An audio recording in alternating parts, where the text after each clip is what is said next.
E aí galera, o programa desse mês vai colocar em revista a palavra água.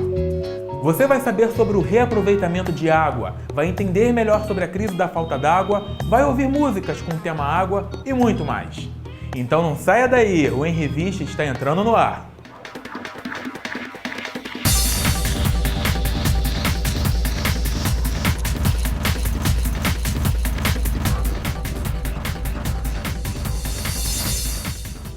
Para escovar os dentes sem gastar água em excesso, use um copo de 300 ml. A quantidade é o suficiente para deixar a boca limpinha e não desperdiçar nossa tão preciosa água. A água já foi motivo de algumas brigas entre povos na história da humanidade. Não é só hoje em dia que a água é protagonista de intensos debates políticos, sustentáveis, econômicos e até internacionais. Durante toda a história da humanidade, conflitos em busca do domínio desta riqueza natural foram frequentes e dividiram povos e alianças. A humanidade teve vários conflitos pelo poder sobre a água, mas também como parte do desenvolvimento das diferentes civilizações. A gente pode ver hoje em dia uma luta permanente entre Israel e a Palestina.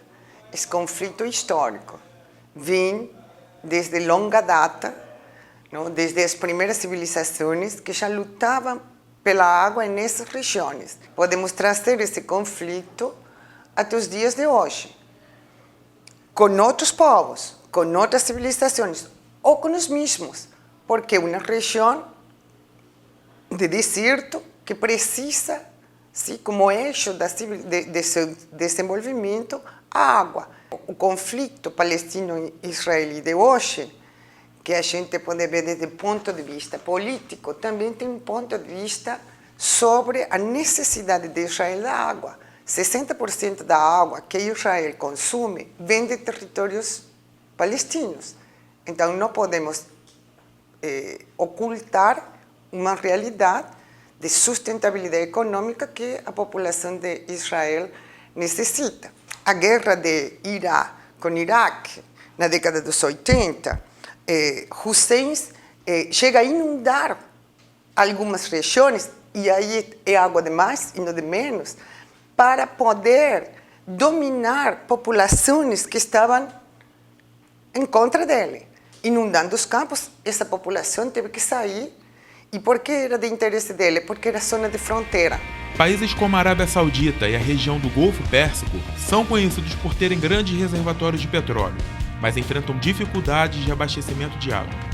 A compra de água mineral em grande escala e a dessalinização da água do mar são as alternativas usadas por essas regiões áridas.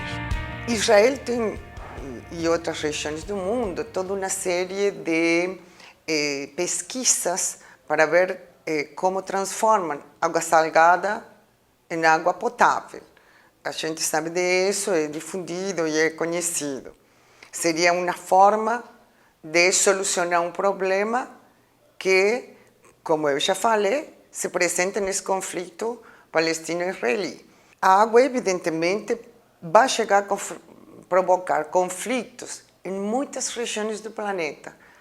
Mas se eu vejo, como historiadora, hoje, eu acredito que o problema religioso pode chegar a influenciar muito mais nesse momento que estamos falando que a água em um conflito religioso. De acordo com dados da Organização para a Cooperação e Desenvolvimento Econômico, estima-se que até 2050 teremos um acréscimo de 55% do uso de água no mundo.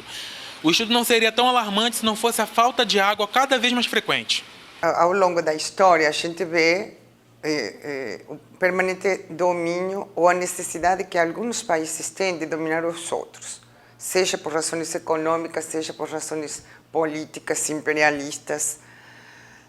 Só que não só os países dominam a outros países.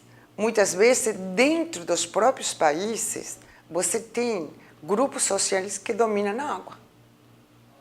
Grandes latifundiários criam represas, criam lagoas para se apoderar da água. Tem países que se apoderam do domínio da água fazendo diferentes tipos de obra à medida que o ser humano e as infraestruturas e as necessidades de redes elétricas ou da própria água, criam uma tecnologia partindo dela, a gente tem a necessidade, ou vê a necessidade em diferentes civilizações de dominar a outras por esse recurso. E muitas vezes não visto, insisto nisso, como uma questão da água como sobrevivência do ser humano, muitas vezes pelo mesmo poder. Eu domino a água para ter uma hidrelétrica, por exemplo. Tenho hidrelétrica, posso vender e o outro país vai depender da água que eu possa deixar deslizar pela hidrelétrica ou vou vender a eletricidade. Recentemente, foi realizado o Rio +20, para voltar a discutir sobre a importância de utilizar os recursos naturais de forma consciente. O Brasil, sendo um dos países com maior reserva de água doce no mundo, sediou a conferência e cobrou dos países com maiores registros de poluição alternativas de reduzirem estes resíduos tóxicos.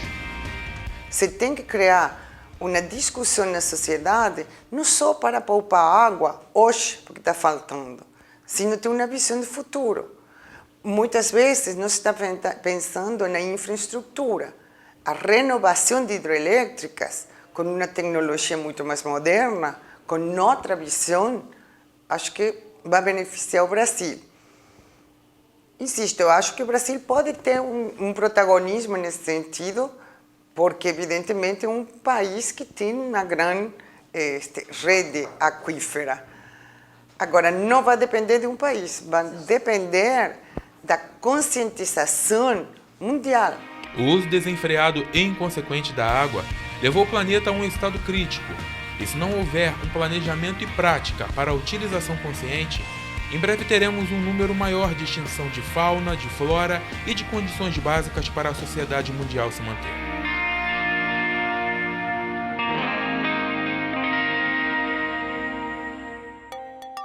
Ao lavar a louça, não deixe a torneira aberta o tempo todo. Dessa forma, você evita desperdiçar água. O tema desse mês realmente é preocupante. A gente vai para um intervalo rapidinho e já volta. No próximo bloco tem dica de reaproveitamento de água.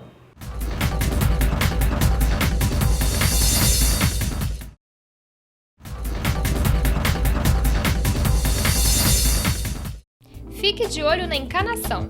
Um dos maiores problemas de desperdício de água são os vazamentos. Um buraco pequeno é responsável por uma enorme quantidade de água perdida. Voltamos com o Em Revista e no programa de hoje estamos falando sobre o tema água. Agora você vai saber a resposta da pergunta que não quer calar. A água dura para sempre? Água, o elemento mais valioso que temos. Sem ela, não existiria vida animal, vegetal e humana. A água cobre 71% do território do nosso planeta, mas apenas 4% deste total é potável. Com tanto desperdício do homem, estamos passando por uma crise hídrica nunca vista, mas que foi prevista. Há muitos anos já se vem observando que os habitantes da Terra não estão tratando muito bem desse planeta. Você vê que Kofi Annan, o último secretário da ONU, antes do atual, ele preconizou, quer dizer, ele pegou um punhado de trabalhos científicos e realizou um relatório final da sua gestão, alertando a humanidade que a partir de 2015 começariam as pendências sobre água. Um dos grandes vilões seriam as indústrias, que há décadas emitem gases na troposfera, prejudicando o nosso meio ambiente. Nós temos já mais de 30 anos denunciados, os biólogos, os ambientalistas, que está existindo um desequilíbrio na industrialização em relação ao meio ambiente, não havendo respeito das indústrias por falta de filtros nas suas liberações de gases e outros segmentos da produção mundial. Segundo o biólogo, o desmatamento é a maior causa da falta d'água. A floresta amazônica é quem mais sofre desses maus tratos e vem provocando um desequilíbrio no ecossistema. No Rio de Janeiro, as secas dos rios trazem outros problemas.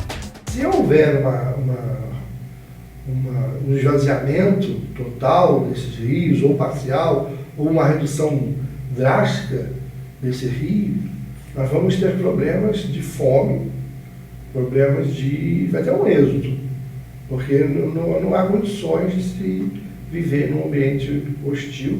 Você deve estar se perguntando por que não usar a água do mar. Israel já utiliza água dessalinizada para cultivar alimentos.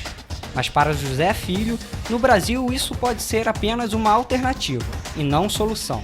Com essa população que nós temos, vamos dessalinizar água, a que custo isso vai ter? Entendeu? Que custo? A que camada da população isso vai atender? Como é que vai estar a produção de alimentos em relação a isso? A irrigação? Então, até certo ponto é viável. O apelo de José é por mais educação e respeito à natureza por parte da população. Eu peço, torço para que seja uma amostra, tá? Para o ser humano começar a respeitar o planeta.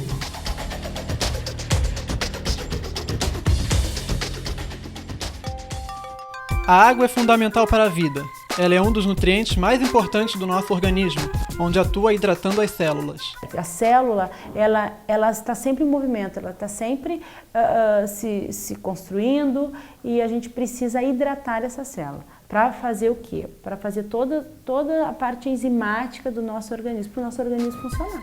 Devemos ingerir uma certa quantidade de água por dia, mas isso depende da nossa idade, atividade e alimentação. Na alimentação que a gente consome, algumas frutas têm uma quantidade de água maior, por exemplo, uma melancia, né? Então vai depender muito, mas o que a gente preza? De 2 litros a 3 litros, mas isso vai depender muito de pessoa para pessoa. No caso de crianças e idosos, devemos redobrar nossa atenção quando o assunto é água. Os idosos, eles têm as células já entrando em degradação, as células já ficando um pouco mais desidratadas. Então a gente precisa que eles tenham um consumo de água não um pouco maior, até porque alguns vão ter algumas patologias, né, algumas doenças ligadas a esse envelhecimento. Então é necessário sim procurar uma orientação de um nutricionista ou de um médico que oriente essa quantidade de água. Tenha atenção quando for beber água. A falta ou o excesso dela é prejudicial à saúde. Você não ingere a água, ou você ingere essa água em grande quantidade, você vai ter uma carga no seu rim muito grande. Ou por pouca quantidade, que ele precisa filtrar esses líquidos que está entrando no teu corpo, ou a falta ou o excesso de água, você tem uma carga nos seus rins muito grande.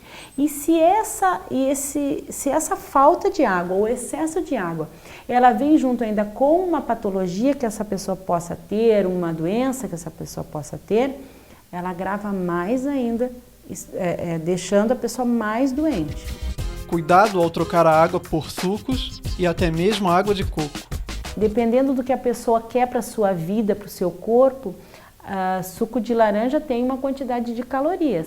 A água não tem calorias. Água de coco é ótima, mas tem uma quantidade de potássio que, dependendo se essa pessoa tem algum problema renal, dependendo do volume de água, tudo depende muito, né, da pessoa. Mas vai tomar 2 litros de água de coco. Se ela tem algum problema já na filtração do seu rim, você pode ser muito agressivo para o seu organismo. Algumas pessoas cometem um erro muito grave. Substituem água por refrigerante. Se você é adepto a esse tipo de troca, fique atento no alerta da professora Adriana Leal. Um recado muito importante. Não substitua água por nenhum tipo de refrigerantes. Por quê? Os refrigerantes, eles são ricos em sódio e o sódio desidrata as nossas células. Então, fique de olho. Sempre que sentir sede, beba água o mais depressa possível, pois é sinal que seu corpo está se desidratando. O correto é criar uma rotina para beber água. Quando nós temos sede, o organismo já está enforcado. Nós temos que ter uma rotina de beber água. No caso de enfermidades, devemos ter cautela ao ingerir água, pois dependendo da doença, ela pode tanto ajudar como piorar o estado do paciente. se alguma pessoa tem um problema renal e ela está em tratamento conservador, o que quer dizer isso? Ela não entrou ainda por um tratamento de hemodiálise, ela não deve beber água. Mas tem outras doenças, por exemplo, como diabetes, que você precisa aumentar a ingestão de fibras e, consequentemente, você aumentando a ingestão de fibras, você deve aumentar a água. A água ajuda na saúde da nossa pele, aliada a uma alimentação saudável. O mesmo vale para quem deseja emagrecer. Ela ajuda, mas se você não tiver uma alimentação adequada, ela não vai auxiliar. Você tem que mudar todo mesmo estilo de vida, né? Na hora do banho, seja consciente. A cada 5 minutos que você fica com o chuveiro aberto, 70 litros de água vão para o ralo.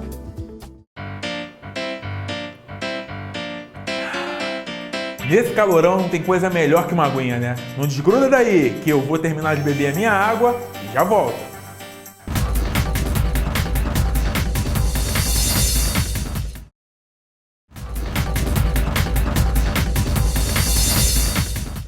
Quando for lavar seu carro, use um balde ao invés de mangueira. O automóvel ficará brilhando e você economizará água. A falta d'água, principalmente no Sudeste, fez com que a chuva que era normalmente tão temida ser tão desejada. O Brasil é o país que tem o maior volume de água doce do planeta e, mesmo assim, está passando por uma crise. Crise esta anunciada em 2001 pelo especialista em recursos hídricos Marcos Freitas, na época, diretor da Agência Nacional das Águas. Marcos, através de algumas projeções sobre o futuro do país em 2015, constatou que a crise estava mais próxima de acontecer do que imaginávamos. Mas a notícia foi vista como esdrúxula. Entre alguns estados afetados estão Rio e São Paulo. A crise afetou até a economia. Exemplo disso foi o elevado preço na conta de luz e dos alimentos do país. O Rio de Janeiro sofreu, pois diversos pontos turísticos, como lagos e parques, tiveram um nível de água abaixo do normal. O sistema Cantareira, que abastece todo o estado de São Paulo, baixou tanto que chegou a assustar a população. Atualmente, devido às chuvas, seu nível vem subindo e deixando a todos esperançosos pelo fim da crise.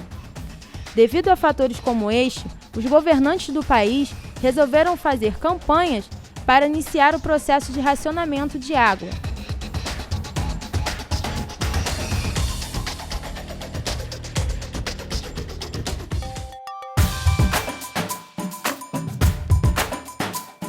Diante de todos os problemas causados pela falta d'água, é preciso ficar atento às formas de reaproveitamento de água. A captação da água da chuva é a mais conhecida. Conversamos com Fernando Barreto, que nos mostrou passo a passo de como essa água pode ser reaproveitada. Esse equipamento que você está vendo ali atrás, ele condensa tudo que a gente precisa, tá? Ele separa as folhas, ele filtra e ele clora a água, né? Então, esse equipamento que você está vendo, ele tem uma capacidade de armazenagem de tratamento ou de captação de 150 metros quadrados. A água da chuva é captada pela cobertura do prédio, como que fomos visitar, por exemplo. Da cobertura, a água passa para esse equipamento. E aí, começa a mágica. Vocês estão vendo aqui esse equipamento? Esse equipamento, ele pode separar folhas, clorar e filtrar a água que vai para os reservatórios. Pois bem, essa caixa que vocês estão vendo aqui, existe um nível aqui dentro que é o mesmo nível da entrada da água como da saída. Traduzindo, folhas, penas, pedacinho de papel, oriundo de pipa, essas coisas todas, eles flutuam.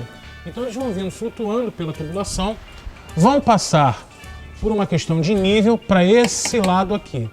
Esse lado que vocês estão vendo vai ser conectado ao esgoto, tá? Então toda folha, galho de árvore, enfim, essas coisas, vai passar, galinhos pequenos, é claro, vão passar por aqui e vão direto para o esgotamento sanitário, ok? Aqui dentro, bom, então passou as folhas para cá, a água da chuva está passando por aqui. Aqui dentro existe um compartimento onde aqui você vai colocar pastilhas de cloro, que são vendidas normalmente no mercado, tá? De cloro isocianurato de sódio. O nome comercial eu não acho muito elegante da minha parte falar, mas é fácil de achar no mercado. Você vai colocar essas pastilhas aqui dentro, vai colocar dentro do reservatório, fechar, pronto. Então o teu equipamento ele já está abastecido com cloro para tratar a tua água. Então repetindo, passou a água, passou pelo clorador e aqui dentro vocês podem observar que tem um filtro chamado filtro sistema bag. Literalmente é um coador, tá? E a trama desse coador, ela permite reter até 25 micras, partículas de até 25 micras. Normalmente aquela poeirinha que fica no telhado, enfim. Esse bag ele retém. Para vocês terem ideia, uma micra é a milésima parte de um milímetro. Então esse bag ele retém 25 micras, ou seja, uma micra multiplicado por 25. Dá para atender otimamente bem. Bom, filtrou, passou pelo sistema, vem para as caixas d'água, abastece as caixas d'água, ok? Aqui vocês estão vendo um sistema com 2 caixas de 3.000 litros, total de 6.000 litros de água armazenada, tratada. Depois de armazenada, a água está pronta para ser utilizada. No caso do condomínio onde fomos visitar, os moradores decidiram usar a água para lavar ambientes e objetos, além de regar as plantas. Mas a água está devidamente tratada para outros fins também. Depois de eu explicar tudo para vocês como o sistema funciona, esse aqui é a saída do nosso produto final, a fantástica água de chuva filtrada e clorada. Esse aqui é um dos pontos de consumo aqui do condomínio e vai ser utilizada essa água para limpeza de garagem, limpeza da sala de lixo, traduzindo, água de chuva, que vem de graça, tratada e filtrada, utilizada de forma consciente, não utilizando a água da rede de abastecimento para lavar a sala de lixo nem lavar chão, né? Então aqui, esse é o ponto final do nosso objetivo final. Aqui sai água de chuva tratada. Então, a água é um tema muito utilizado na música brasileira em geral. Eu posso citar alguns exemplos aqui, como Águas de Março, né, do Tom Jobim, que é: são as águas de março fechando o verão, a promessa de vida pro meu coração. Como Planeta Água também, do Guilherme Arantes.